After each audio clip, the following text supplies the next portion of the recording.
এমনি রুটি, পরোটা কিংবা ব্রেডের সাথে আমরা জ্যাম আর জেলি কিন্তু বাজার থেকে কিনে নিয়ে এসে খাই। আর বাজার থেকে যখন জ্যাম জেলি কিনে নিয়ে আসি দাম কিন্তু অনেক হয়। বাড়িতেই যদি এরকম ফ্রেশ জ্যাম জেলি বানানো যায় তাহলে কেমন হয় বলুন। কোনো রকম জেলিটিন ছাড়াই কিভাবে জেলি বানাতে হয় সেটাও কিন্তু দেখিয়ে দেব। জ্যাম ও জেলি দুটোই বানানো খুবই সহজ, আর কিভাবে বাড়িতে সংরক্ষণ করা যাবে কোনো রকম কেমিক্যাল ছাড়াই সেটাও আপনাদের দেখিয়ে দেব। তাই শেষ পর্যন্ত ভিডিওটা দেখুন, এটাই অনুরোধ থাকলো আপনাদের। যেহেতু কাঁচা আম দিয়ে জ্যাম জেলি বানাবো তার জন্য কাঁচা আম প্রয়োজন, কিন্তু এটা দেখে আপনারা হয়তো ভাবছেন যে এটা কাঁচা আম নয়, পাকা আম। পাকা আম এটা নয়, 2-3 দিন বাড়িতে রাখা ছিল তাই এভাবে লাল লাল হয়ে গিয়েছে। আমগুলো আমার মা কাটতে বসেছে আর আমের ভীষণভাবে আঁঠে বসে গিয়েছে। এতগুলো আম ব্যবহার করব না, একটা আমই আমি ব্যবহার করব। আর খুব বড় সাইজের আম তো তাই একটাই নিয়েছি, আর ছোট সাইজের আম হলে আপনারা দুটো নেবেন। আঁঠি থেকে কেটে নিচ্ছে না, আঁঠির সাইড থেকে কেটে নিচ্ছি, ঠিক এভাবে আমগুলো। সমস্ত আমগুলোকে কেটে ধুয়ে তারপর একটা ঝুড়িতে জল ঝাড়াতে রেখে দিয়েছি। আর অন্যদিকে সসপ্যানে জল দিয়েছি, তাতে একটা কাঁচের জার দিয়েছি। এটাকে কিন্তু পিউরিফাই করা হচ্ছে, এর মধ্যেই জ্যাম বা জেলিটা আমি রাখবো। ঠিক এভাবেই আপনারা জারকে পিউরিফাই করবেন, তাতে করে কিন্তু জ্যাম, জেলি বা আচার যে কোনো জিনিস নষ্ট হবে না। অবশ্যই আপনারা এটাকে কাঁচের জার ব্যবহার করবেন। আর অন্যদিকে গ্যাসের উপরে আমি কড়াই বসিয়ে দিচ্ছি, তাতে দিয়ে দিচ্ছি 3 কাপ মতো এমনি জল। জলটাকে ভালো করে গরম হওয়া পর্যন্ত অপেক্ষা করছি। তারপর আমগুলোকে দেখুন এভাবে জলটা ফুটে যেতেই দিয়ে দিচ্ছি। এবার জল থেকে জারটা আমি নামিয়ে নিচ্ছি। তারপর এটাকে ঠান্ডা হলে তারপরে ভালো করে শুকনো কাপড়, পরিষ্কার কাপড়ে পুছে নেব। 4 থেকে 5 মিনিটের মধ্যেই দেখবেন এভাবে আমটা সেদ্ধ হয়ে যাবে। একদম বেশি গলিয়ে দেওয়া যাবে না, যেন ঘাঁটা ঘাঁটা না হয়ে যায়, এইভাবেই সেদ্ধ করে নিতে হবে। এই আমের শুধু জলটা নেব এটা জেলি বানানোর জন্য, আর বাকি যে আমগুলো থেকে যাবে সেটা দিয়েই আমি কিন্তু বানিয়ে নেব জ্যাম। তাই জলটুকু নিয়ে নিচ্ছি, দেখুন 1 কাপ মাপ করে আমি নিয়ে নিচ্ছি। আপনারা যেভাবে বানাবেন, যতটা পরিমাণ বানাবেন ততটাই জল নিয়ে নেবেন। এবার বাকি আমগুলো একটা কাঁচের বোলের মধ্যে এখন ঢেলে রেখে নিচ্ছি। ততক্ষণে আমি জেলিটা বানিয়ে নিই, পরে আমি জ্যাম বানিয়ে দেখিয়ে দিচ্ছি। গ্যাসের উপরে ওই কড়াইটাই আবার বসিয়ে দিয়েছি, আর ওই মাপ করে রাখা আমের জলটা আমি এতে দিয়ে দিলাম। আপনারা যে কাপে মাপ করে কিংবা বাটিতে মাপ করে জলটা নেবেন সেটাই মাপ ঠিক রাখবেন, আর সেটাতেই মাপ করে চিনিটা দিতে হবে। দেখুন ওই কাপেরই মাপ করে আমি 1 কাপ মাপে একদম চিনি দিয়ে দিচ্ছি। এটাই কিন্তু পারফেক্ট মাপ, যতটা জল ততটাই চিনি। আমের জলের সাথে চিনিটা ভালোভাবে মিশে যাবে, আর এটা একটা শিরার মতো সৃষ্টি হবে। এটা টাইম লাগবে কিন্তু 10 থেকে 15 মিনিট মতো। কাঁচের যে জারটা আমি ব্যবহার করব সেটাকে দেখুন ভালো করে আমি শুকনো কাপড় দিয়ে পুছে নিচ্ছি, একদম যেন জল না থাকে, ভালোভাবে এটাকে পুছে দিতে হবে। গ্যাসের ফ্লেম সিমিতে রেখেই চিনির শিরাটা আমি বানিয়ে নিয়েছিলাম। তারপর চেক করে নিচ্ছি, দেখুন আপনারা হাত দিয়ে ঠিক এইভাবে চেক করে নেবেন, দেখবেন একটা আঠালো ভাব সৃষ্টি হয়েছে আর ঠিক তারের মতো হয়ে যাচ্ছে, তখন ভাববেন কিন্তু এটা পারফেক্টভাবে হয়ে গিয়েছে। যেহেতু আমি কাঁচা আমের জেলি বানাবো তাই একটু ফুড কালার দিয়ে দিচ্ছি, যাতে এটা দেখতে ভালো লাগে। এটা সম্পূর্ণ অপশনাল, চাইলে আপনারা নাও দিতে পারেন। ফুড কালারটা দিয়ে দেওয়ার পর ভালো করে কালারটাকে একটু মিশিয়ে নিচ্ছি। 1 মিনিট মতো ভালো করে মিশিয়ে নিলাম, তারপর গ্যাসের ফ্লেমটাকে বন্ধ করে দিলাম।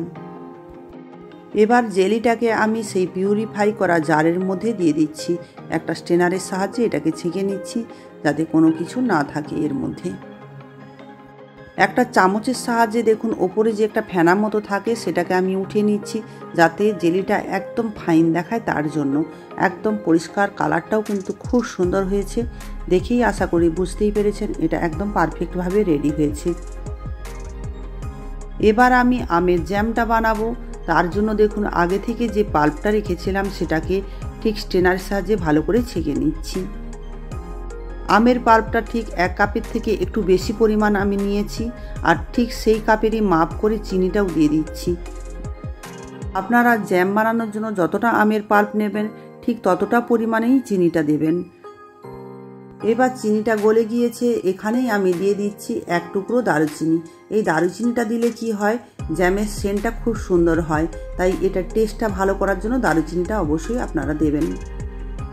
গ্যাসের ফ্লেম সিমিতে রেখে এটাকে অনবরত নাড়াচাড়া করতে হবে। ঠিক যেভাবে আমি জেলি বানিয়েছিলাম ঠিক ওভাবেই এটাকে বানিয়ে নিতে হবে। জ্যামের উপরে একটু এলাচ গুঁড়ো দিতে হবে, তার জন্য আমি এলাচ গুঁড়োটা রেডি করে নিচ্ছি।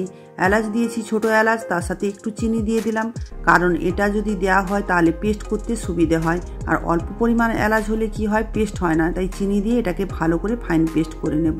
আর বেশি করে একটু বানিয়ে রেখে দিই, পরে আবার এগুলো অন্য কাজে ব্যবহার হয়। এভাবে আপনারা কিন্তু বানিয়ে রেখে নিতে পারেন বাড়িতেই।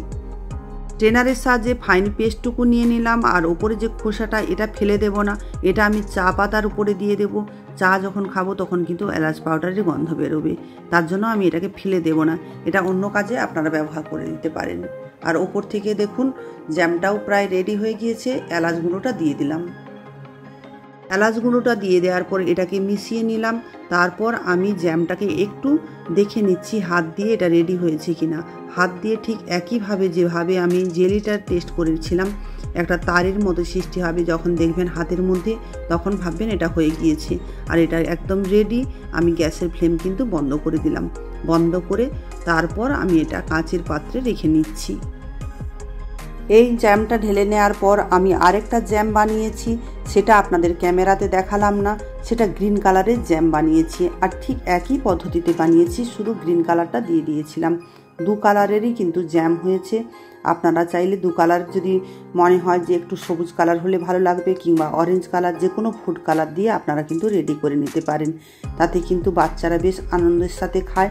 কালারফুল হলে কি হয়, বাচ্চারা ভীষণ পছন্দ করে, তাই একটু কালারফুল আমি বানিয়ে নিলাম। জ্যাম ও জেলি দুটোই রেডি হয়ে গিয়েছে। এটাকে আপনারা কন্টেনারের মধ্যে রেখে দেবেন আর স্টোর করে রেখে দেবেন। এখন ঠান্ডা হওয়ার জন্য অপেক্ষা করছি। ঠান্ডা হয়ে যাওয়ার পর আপনাদেরকে আমি দেখিয়ে দিচ্ছি কিভাবে এটা রেডি হয়েছে। ঠান্ডা হয়ে যাওয়ার পর কিন্তু একদম জমে যাবে। আর এ পর্যন্ত যদি আমার এই জ্যাম ও জেলি বানানোর পদ্ধতিটা ভালো লেগে থাকে তাহলে প্লিজ লাইক করবেন, কমেন্ট করবেন, আর বন্ধুদের মাঝে শেয়ার করে দেবেন। জ্যাম ও জেলি দুটোই ঠান্ডা হয়ে যাওয়ার পর কিন্তু সুন্দরভাবে বসে যাবে। ফ্রিজে আমি রাখিনি, ফ্রিজের বাইরেই ঠান্ডা করে নিয়েছি, আর তারপর আপনাদের দেখিয়ে দিয়েছি। দেখুন খুব সুন্দরভাবে বসে গিয়েছে, একদম দোকানের মতোই লাগছে। আপনারা চাইলে খুব সহজেই জ্যাম ও জেলি বাড়িতেই বানিয়ে নিতে পারবেন। আর এটাকে স্টোর করার কোনো ঝামেলা নেই। কাঁচের কন্টেনারের মধ্যে বাইরেও রেখে দিতে পারেন ফ্রিজের, এবং ফ্রিজের মধ্যেও রাখতে পারেন। ফ্রিজের বাইরে থাকলে কয়েক মাস ভালো থেকে যাবে, কিন্তু ফ্রিজের মধ্যে রাখলে দীর্ঘ প্রায় 1 বছর মতো রেখে দিতে পারেন, কিন্তু কোনোভাবেই নষ্ট হবে না। তাই আপনারা ফ্রিজে রেখে দিলে খুব ভালো হয়। প্রতিবারের ন্যায় আমি একটাই অনুরোধ করব, যে সকল বন্ধুরা এখনও পর্যন্ত আমার চ্যানেলটাকে সাবস্ক্রাইব করেননি, প্লিজ সাবস্ক্রাইব করে রাখবেন, যাতে করে পরবর্তীকালে আমি নতুন নতুন ভিডিও আপলোড করলে সবার আগে আপনাদের কাছে নোটিফিকেশন পৌঁছে যায়। ততক্ষণে সবাই ভালো থাকবেন। টাটা। আবারও হাজির হয়ে যাব নেক্সট কোনো ভিডিও নিয়ে আপনাদের সামনে।